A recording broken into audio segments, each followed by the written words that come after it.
वक्त से लड़कर जो नसीब बदल दे, इंसान वही जो अपनी तकदीर बदल दे, है ना। कल क्या होगा ये कभी मत सोचो, क्या पता कल वक्त खुद अपनी तस्वीर बदल दे।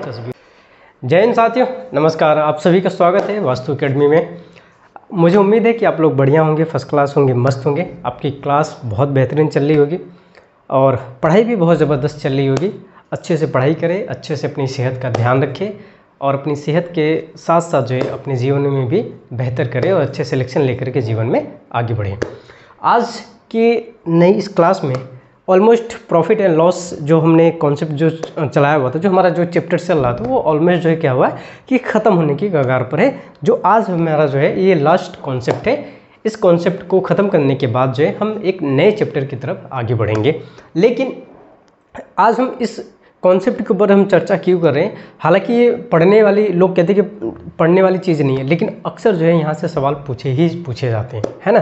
पिछले आप एग्ज़ाम उठा करके देख लो, पिछले बीते हुए सालों में अगर आपने देखा होगा तो आपको पता होगा कि इसमें से सवाल जो है आना ही आना है और हमेशा जो है पूछे ही जाते हैं, ठीक है। तो ये कॉन्सेप्ट बहुत इंपॉर्टेंट है।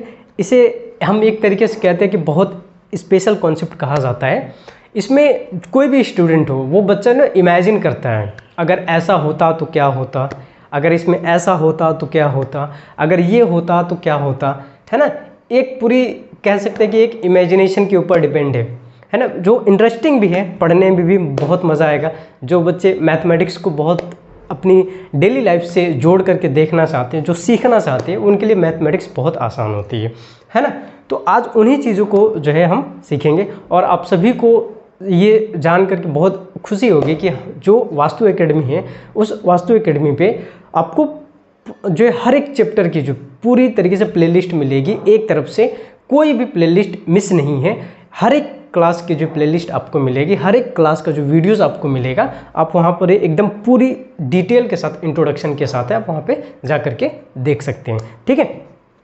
तो चलिए आज की क्लास को शुरू करते हैं। क्लास को जो है हम शुरू करने से पहले जो है एक बड़ी अच्छी प्यारी सी लाइन से शुरुआत करते हैं कि वक्त से लड़कर जो नसीब बदल दे, इंसान वही जो अपनी तकदीर बदल दे, है ना।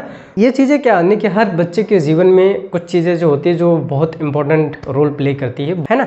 तो उसी पर जो है कहा जाता है कि कल क्या होगा ये कभी मत सोचो, क्या पता कल वक्त खुद अपनी तस्वीर बदल दे, है ना।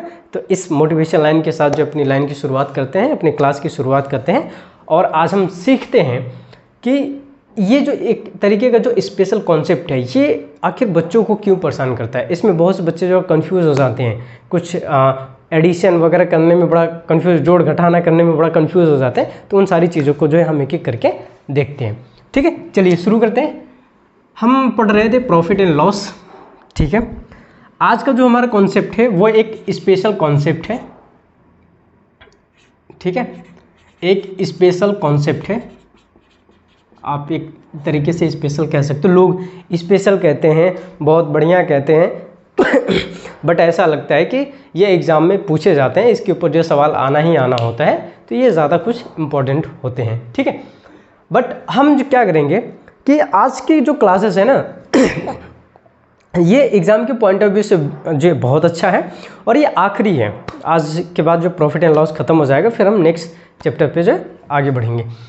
तो ये स्पेशल कॉन्सेप्ट क्या कहता है, मैंने शुरू में कहा ना कि ये क्या करता है कि एक इमेजिनेशन करता है। ये एक क्या है, एक इमेजिनेशन की दुनिया है। आप मैथमेटिक्स को यहाँ पर जो है इस कॉन्सेप्ट में इमेजिन करके पढ़ते हो। जैसे अगर ये सामान अगर इतना का है तो ऐसा होता तो क्या होता, अगर ऐसा होता तो क्या होता, अगर ये होता तो क्या होता। ये क्या है कि पूरी एक इमेजिनेशन है। यहाँ पर आपके जो दिमाग को डेवलप करता है, ये सोचने की कैपेसिटी को बिल्ड करता है। जब तक आप मैथमेटिक्स में सोचने की कैपेसिटी को बिल्ड नहीं करोगे, तब तक आपको जो है कहते हैं ना कि मैथमेटिक्स बहुत बेहतरीन तरीके से एक्सप्लोर नहीं हो पाएगा, है ना। तो वो चीज़ें जो है सोचने की जो कैपेसिटी जो है ये यहाँ पर देती है। चलिए देखते हैं कैसे देती है। देखिए, हम जो प्रॉफिट एंड लॉस पढ़ रहे थे, हमारा जो लास्ट कॉन्सेप्ट है, हमने कहा कि सपोज करो कि ये एक सामान है, ठीक है, ये एक मटेरियल है, ये एक मटेरियल है, ठीक है। हमने दो मटेरियल नहीं है ना, एक ही मटेरियल है। इसका प्राइस हमने कहा 100 रुपये है, ठीक है। दोनों का प्राइस क्या है, 100 रुपये है। लेकिन अब एक चीज़ देखो, कि हमने कहा कि इसका प्राइस क्या है, 100 रुपये है, हमने इस मटेरियल को बेच दिया, ठीक है। ऐसे समझो कि ये एक व्यक्ति है, ये एक, सॉरी दिख तो नहीं रहा होगा बट कोई बात नहीं, एडजस्ट कर लीजिए, है ना। ये एक व्यक्ति, इस व्यक्ति ने इसको बेचा, ठीक है, इस व्यक्ति ने इसको बेचा, इसने कहा कि 10% के प्रॉफिट पर बेचा। अब ज़रा सोचो, ठीक है, ज़रा सोचो, कह रहा है कि इस व्यक्ति ने इस दूसरे वाले व्यक्ति को 10% के प्रॉफिट पर जो है ये सामान बेचा है। तो ऑलमोस्ट हम ये कह सकते हैं कि अगर जो है 10% के प्रॉफिट पर बेचा है, प्रॉफिट कितने का है, 10% का है, तो यानी कि हम ये कह सकते हैं कि 10/100, यानी कि अगर ये सामान की कीमत अगर जो 100 रुपये है, यानी कि सीपी कितनी है, सीपी कर लीजिए, सीपी कितनी है, 100 रुपये है, तो इसने इसको बेचा कितने में है, 110 रुपये में। तो जो 110 रुपये में जो बेचा है वो क्या दिखा रहा है, वो इसकी जो है सेलिंग प्राइस दिखा रही है ना। तो ये क्या है कि इसकी जो है सेलिंग प्राइस दिखा रही है, कि यानी कहने का मतलब क्या है कि अगर जो है पहली, अब देखो स्टेप बाय स्टेप सीखोगे तो दोनों चीज़ें आपको समझ में आएगी। पहले स्टेप में हमने ये कहा कि जब आप सवाल को पढ़ोगे तो आपको समझ में आएगा कि स्टेप 1 कहता है कि एक सामान को 10% के प्रॉफिट पर बेचा। तो हमने कहा कि भैया ये एक आदमी है, इसने एक सामान इसके पास है, इसने 10% का प्रॉफिट लिया, 10% के प्रॉफिट पर इसने सामान को बेच दिया। तो हमने कहा कि भैया अगर इसने सामान 100 यूनिट में ख़रीदा होगा तो बेचा कितने में होगा, 110 यूनिट में। आपने कहा बिल्कुल, कहा ना, बिल्कुल सही बात। चलिए आगे बढ़ते हैं, स्टेप 2 में आते हैं। अब देखो स्टेप 2 क्या, स्टेप 2 यही चीज़ है, आपको इमेजिन कराती है, इमेजिन करती है, आपको इमेजिन कराती है कि आप सोचो, अपने दिमाग को दौड़ाओ, अपने दिमाग को जितना दौड़ाओगे आपके लिए उतना ही क्या होगा, फ़ायदेमंद होगा। स्टेप 2 क्या कहेगा कि अगर, ठीक है, कहेगा कि अगर ये सामान, ये जो सामान है अगर 10% कम में ख़रीदा गया होता, ये जो सामान है 10% कम में ख़रीदा गया होगा, यानी कि अब यही सामान, स्टेप 2 में आ जाओ, हमने कहा कि इसकी कीमत पहले 100 रुपये थी, अगर ये सामान 10% कम में ख़रीदा गया होता, अगर 10% कम में ख़रीदा गया होता, तो अभी सवाल जैसे पूछता है मैं वैसे बताता हूँ कि अगर जो है ये सामान 10% कम में, हमने कहा कि 10% कम में ख़रीदा, 10% कम में ख़रीदा गया होता तो समथिंग मान लो कि कुछ रुपए ज़्यादा में बेचा जाता, कुछ रुपए ज़्यादा में बेचा जाता, जिसकी वजह से इसको जो है कुछ % का प्रॉफिट होता, ठीक है।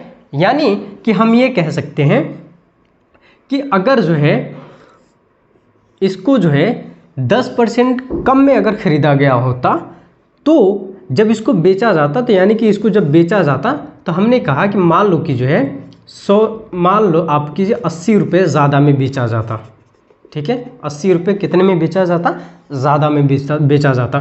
तो ऑलमोस्ट हम अगर हम ये कहें कि अगर इसकी कीमत 100 रुपये है, 10% अगर कम में ख़रीदा गया होता, तो 10% कम में ख़रीदा गया होता मतलब 90 रुपये में ख़रीदा गया होता।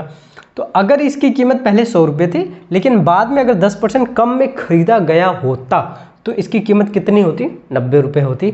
अब 90 रुपये अगर इसकी कीमत है तो इसको जो है 10% अगर इसकी कीमत कम होती, तो जब इसको बेचा जाता 80 रुपये ज़्यादा में बेचा जाता, तो कहता, आपसे कहेगा कि इसको जो है मान के चलो कि 20% का प्रॉफिट हुआ, इसको जो है 20% का प्रॉफिट हुआ, तो आपसे पूछेगा कि बताओ कि कुल कितना प्रॉफिट हुआ, कुल कितना लॉस हुआ, ठीक है। ऐसा ज़रूरी नहीं है कि ये यहाँ पे 10% के प्रॉफिट पर ही बेच रहा है, ज़रूरी नहीं है 10% के लॉस पर भी वो क्या करेगा, बेचेगा। जब ये 10% के लॉस पर भी बेच सकता है, प्रॉफिट पर भी बेच सकता है, तो हमें दोनों चीज़ों को हमें क्या करना पड़ेगा, देखना पड़ेगा, ठीक है। इस बात को ध्यान रखिएगा। हमने कहा कि हमने सीधे से एक कॉन्सेप्ट को हमने उठाया, हमने एग्जाम्पल से इसको समझने की पूरी कोशिश करी।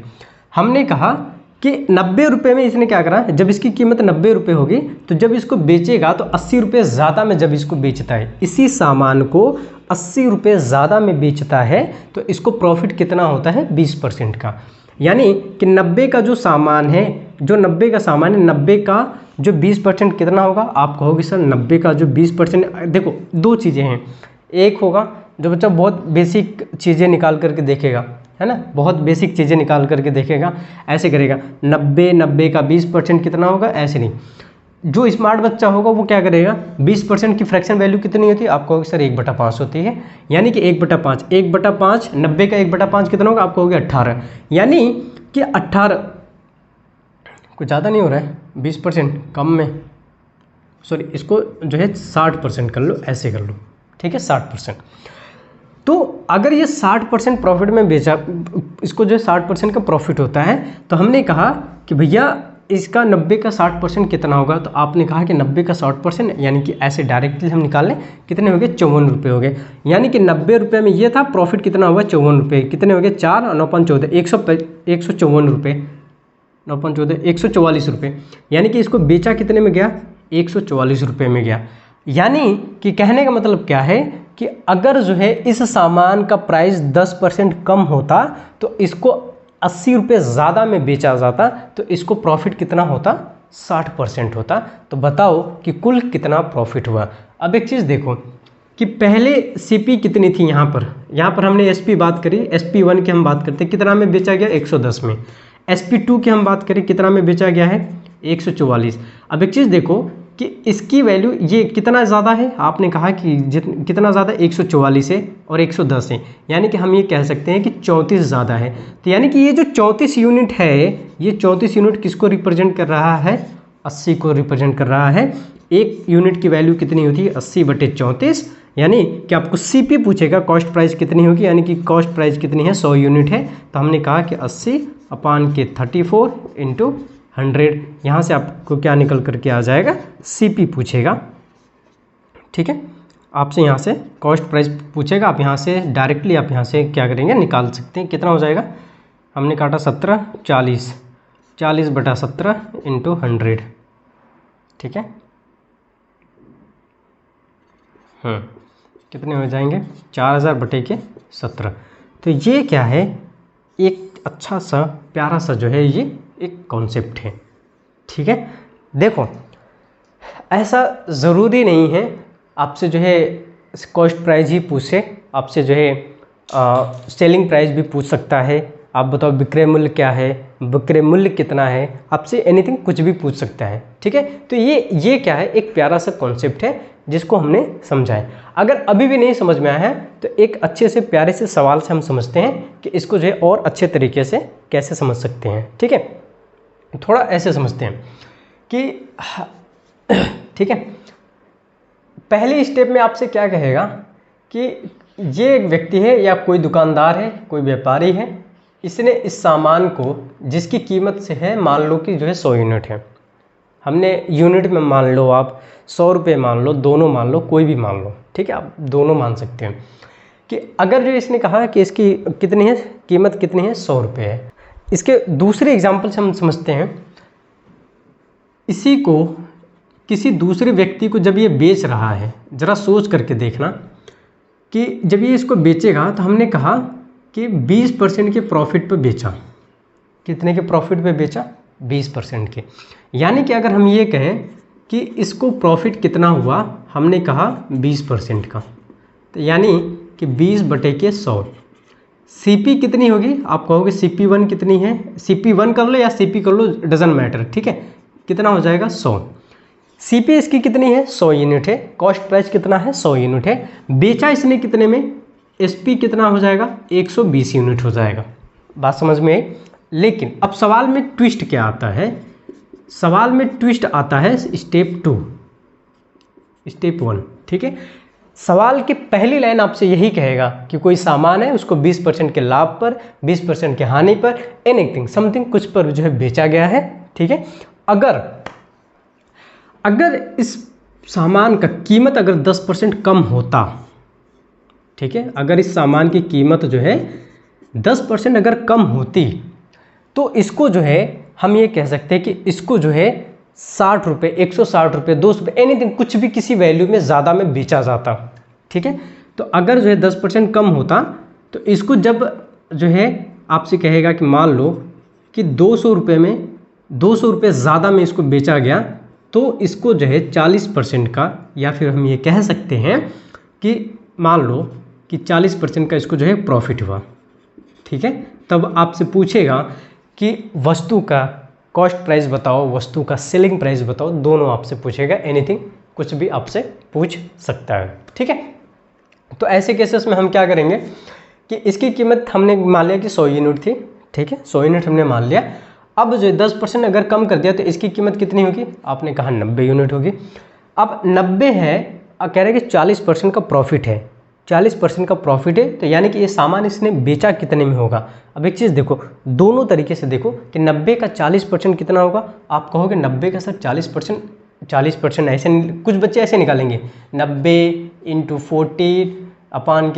40/100, ऐसे नहीं निकालना है, ऐसे बिल्कुल नहीं करना है। अरे भाई ऐसे क्यों करना है जब आपको सारी चीज़ें करना है। 40% की वैल्यू 20% की वैल्यू 1/5 होती है, 40% की वैल्यू जो है 2/5, यानी कि 5 18 18 दूना 36, यानी कि 90 + 36 कितने हो गए। आप कहोगे सर जो है 90 36 126 हो गए, यानी कि इसको बेचा कितने में गया, 126 यूनिट में बेचा गया।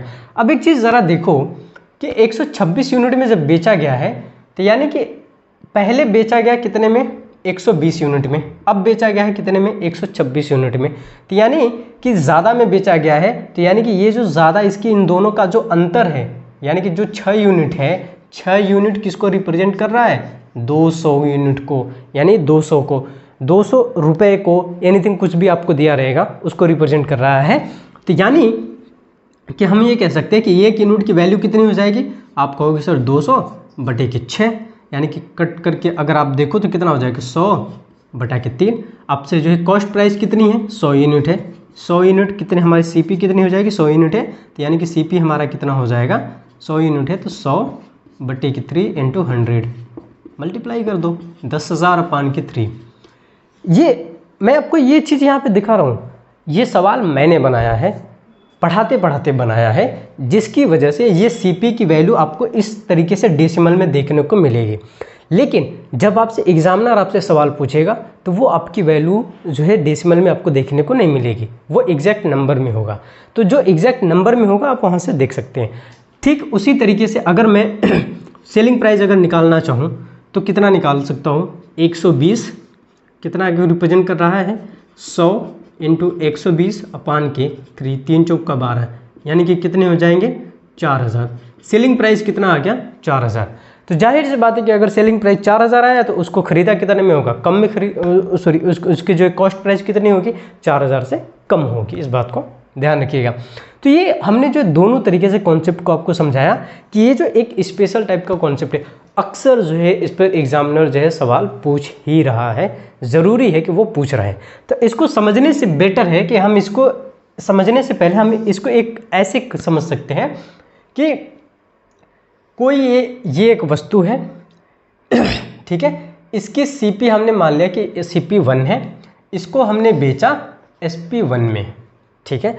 अगर ये सामान 10% कम में खरीदा गया होता, परसेंटेज कम में, हमने मान लिया कि 10% कम में, एनीथिंग कुछ ही परसेंट में हम मान लेते हैं कि अगर ये परसेंट कम में खरीदा गया होता तो इसकी वैल्यू क्या हो जाती, चेंज हो जाती है, यानी कि इसकी वैल्यू क्या हो जाएगी, CP2 हो जाएगी। बात समझ में आई, ठीक है, CP2 हो जाएगी। अब जब इसको बेचा जाएगा तो ये क्या हो जाएगा, SP2 हो जाएगा, ठीक है। इस बात को ध्यान रखिएगा। तो ये मेन कॉन्सेप्ट हमारा यही है, ठीक है। हमें यही चीज़ को समझना था कि पहले 10% कम करेगा, अगर जो इमेजिन करो कि 10%, ज़रूरी थोड़ा नहीं कि 10% कम ही करे, अरे 10% बढ़ा भी सकता है भाई, 10% अगर बढ़ाएगा तो ये सामान कम में बेचा जाएगा, है कि नहीं। जाहिर सी बात है कि अगर देखो किसी भी सामान की अगर आप कीमत को अगर बढ़ाओगे तो उसके जो बेचने का जो है ना, जो सेलिंग प्राइस है वो क्या हो जाएगी, ऑटोमेटिकली अपने आप कम हो जाएगी भाई।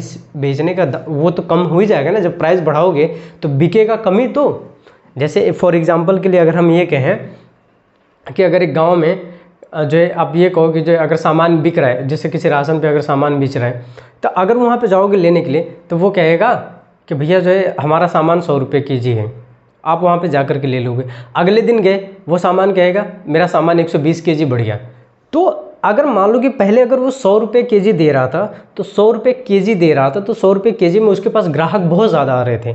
लेकिन अगर वो उसने जो दाम को बढ़ाया तो उसके पास क्या होगा, ग्राहक कम हो जाएगा, यानी कि सेलिंग प्राइस क्या हो जाएगी, कम हो जाएगी। तो ये इसी तरीके से एक स्पेशल कॉन्सेप्ट होता है, इसी को हम कहते हैं कि स्पेशल कॉन्सेप्ट। यानी कि अगर जो पहली ऑब्जेक्ट होगी उस ऑब्जेक्ट का कॉस्ट प्राइस अगर कुछ होगा तो उसको पहले कम करेगा या ज़्यादा करेगा। ज़रूरी नहीं है कि अगर कम करे, ज़रूरी नहीं है कम करे, हो सकता है भाई ज़्यादा भी कर सकता है, तो कम करे या फिर जो है ज़्यादा करे, बात दोनों समझ में आनी चाहिए आपको। अगर कम करेगा तो प्राइस कम हो जाएगी, ज़्यादा, देखो एक चीज़ हमेशा याद रखो, मैं आपको बताता हूँ कि ये मान लो कि सीपी है और ये एसपी है, ठीक है।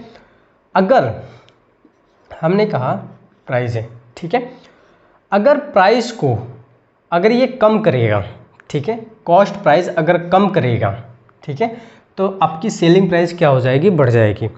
फॉर एग्जांपल एक औरत है ना, एक औरत अगर दुकान पर गई है तो अगर वो दुकानदार कहेगा कि जो 100 रुपये में 2 साड़ी है ना, 100 रुपये में 2 साड़ी, वो जो 200 में 4 उठा लाएगी, है ना, ये क्या होता है, ये उनका दिमाग होता है। वो कहेगी कि अगर कोई कहेगा कि एक पे एक फ्री है, वो कहेगी लाओ, तुरंत उठा करके ले आएगी, है ना। तो ये क्या है कि वही चीज़ है कि अगर आप प्राइस को अगर कम करोगे, किसी भी ऑब्जेक्ट के, किसी भी वस्तु के कीमत को अगर आप कम करोगे तो जाहिर सी बात है कि उसकी जो है विक्रय हमेशा क्या हो जाएगी, कम हो जाएगी। इस बात को विक्रय हमेशा क्या हो जाएगी, बढ़ जाएगी। इस बात को ध्यान रखना। अब इसी की जगह अगर मैं प्राइस बढ़ा देता हूँ कि कोई ऑब्जेक्ट है, उस ऑब्जेक्ट का हमने जो कॉस्ट प्राइस बढ़ा दिया है, हम भाई अपने सामान को महंगा में बेचेंगे, खूब सीना चौड़ा करके हम अपने सामान को महंगा में बेचेंगे कि हमारा जो सामान है बहुत महंगा जाएगा। जैसे फॉर एग्जांपल के लिए मान लो कि एक जो है एक दुकानदार है, एक जगह मिठाई आपको जो है 100 रुपये के जी मिल रही है, दूसरा दुकानदार जो है आपको मिठाई जो है 120 के जी दे रहा है, ठीक है। तो भाई आदमी क्या सोचेगा, अरे यार दोनों मिठाई तो सेम ही है, ऐसा करते हैं 100 रुपये वाले के पास चले जाते हैं, है ना, 100 रुपये वाले के पास चले जाते हैं। तो जो 100 रुपये के जी बेच रहा है ना, जो 100 रुपये किलो मिठाई दे रहा है, उसके पास भीड़ ज़्यादा होगी, है ना, भीड़, भले ही वो उसकी क्वालिटी कैसी भी हो, लेकिन कहेंगे कि यार पैसा तो कम है ना, कम में तो बिक रहा है ना। तो ये क्या होगा कि ये चीज़ आपको दिखाती है वहाँ पे कि जो है प्राइस कम होने पे भीड़ जो है ज़्यादा हो जाती है, यानी कि जो सेलिंग प्राइस होती है वो बढ़ जाती है। लेकिन दूसरा वाला है, उसके पास जो है क्या है कि उसकी प्राइस बढ़ी हुई है, 120 है, तो उसके पास कम जाएगा, कोई कहेगा यार ये तो महंगा दे रहा है, इसके पास क्यों जाएंगे। तो वही बात होती है कि अगर जो है कॉस्ट प्राइस, किसी भी वस्तु का कॉस्ट प्राइस अगर आप कम करोगे तो सेलिंग प्राइस बढ़ जाएगी, अगर जो है कॉस्ट प्राइस अगर बढ़ाओगे तो सेलिंग प्राइस कम हो जाएगी। सेम यही फॉर्मूला यहाँ पर लगता है कि अगर जो है कोई वस्तु है, उस वस्तु को अगर मान लो कि 10% कम में ख़रीदा गया होता, कम में ज़्यादा में ख़रीदा गया होता, तो उसकी कीमत अगर कम हो गई तो अब इसकी सेलिंग प्राइस क्या हो जाएगी, बढ़ जाएगी। इस बात को हमेशा याद रखना, कि इस बात को हमेशा याद रखिएगा कि ये बढ़ जाएगी। अगर ये ज़्यादा में ख़रीदा गया होता तो इसकी प्राइस क्या हो जाएगी, कम हो जाएगी। तो ये क्या है कि ये एक स्पेशल तरीके के कॉन्सेप्ट है जो अक्सर जो है एग्जामिनर इस कॉन्सेप्ट के ऊपर जो है सवाल हमेशा जो है आपसे पूछ रहा है। बहुत प्यारा कॉन्सेप्ट है, बहुत अच्छा कॉन्सेप्ट है, आपको समझ में भी आया होगा, है ना। तो उम्मीद है कि आपको ये बात समझ में आई होगी, ये कॉन्सेप्ट समझ में आया होगा। अगर कॉन्सेप्ट समझ में आया होगा तो आप जो है एक प्यारा सा कमेंट जो है ज़रूर करें। मिलते हैं एक नए क्लास में, तब तक के लिए जय हिंद।